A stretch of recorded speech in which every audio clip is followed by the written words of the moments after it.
Hello and welcome to Mabina TV. This is where I look at all issues African. So for now, I'm looking at, can Africa ever get another Mandela? That is, can Africa ever get another Mandela? You remember Nelson Mandela? He was in prison for 27 years, but he came out of prison, led South Africa to a biracial society, and of course, many had predicted that South Africa would implode in chaos after the white minority rule ended in 1994. So, can Africa ever get another Mandela? And the principle of this is that Mandela could have ruled even for 20 years, but after 5 years, he stepped down as president. That is, after 5 years, Nelson Mandela stepped down as president. So you can see that basically he did not wish to continue ruling South Africa. And I think this is a basic lesson that African leaders must. So of course now the continent democratic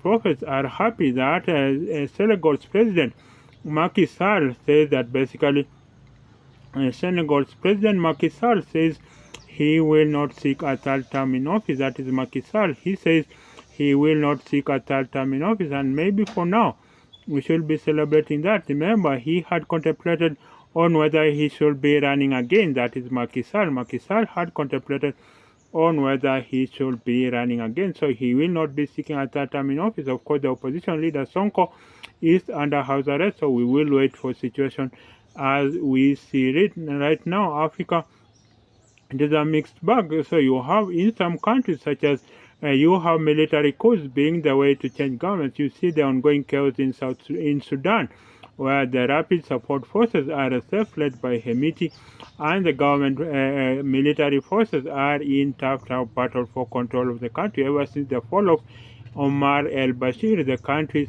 Sudan has not had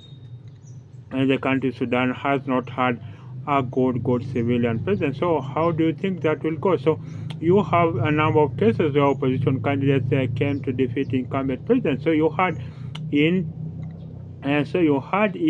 in 2020, Lazarus Chakwera defeated the incumbent president Peter Mutharika. Then in 2016 in Ghana, the incumbent president John Mahama lost out to the opposition leader then Nana Akufo-Addo. And in Nigeria in 2015, the opposition candidate Muhammadu Buhari, of course, he is now a retired president, lost out to that is then government figure, incumbent figure, Goodluck Jonathan. Now, of course, it is now President Bola Tinubu who is leading Nigeria. So can this continent get another Mandela who will respect term limits, rule just for 5 years, and then get out of power? I think those are the examples I've given. And of course, in Zambia in 2021, you had the incumbent president Edgar Lungu losing out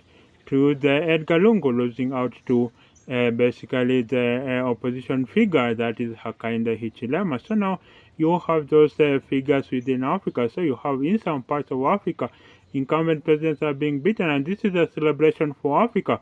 And I think for now, what we should be experimenting on is how will we ensure that basically Africa has a voice in the international stage. That starts by removing dictators. Remember, there are still dictators in Africa. You have Yoweri Museveni of Uganda, you have Isaias Afwerki of Eritrea, you have Isaias Afwerki of Eritrea, you have Paul Biya. I think he is the longest serving head of state in Africa, I think having ruled for 41 years. So of course he's now, I think, 89 or 90 years. So now you have Paul Biya. Then you have these dictators. Now then you have opposition figures winning. So I think it is a mixed bag. And then on the other hand, you have military coups. You had a military coup in Burkina Faso, where